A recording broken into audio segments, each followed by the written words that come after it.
We've been in repetition down and out for a year now. We on day 40 in the meal book. There's 100 meals in the book, and so we 40% in. And right now, I can definitely say that we ain't worked this hard before, man. I promise you, we went in about a year ago, as you said.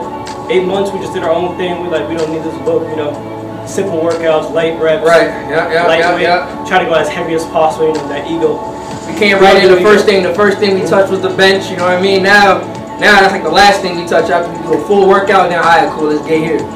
Sometimes there's days where you probably got to take one day and then we'll go back the next day. So it ain't always 180 bang out, bang out, bang out. You need rest days. I'm talking about workout, rest day, workout, rest day. You need that for a couple of weeks just to get used to it. That's how intense it is. I definitely say this is night and day. I definitely recommend to anybody who wants to get in there and get busy. Etch and sketch, man. Etch and sketch. Let's get Etch and sketch. He says, "Oh, you locked in." Yeah, man.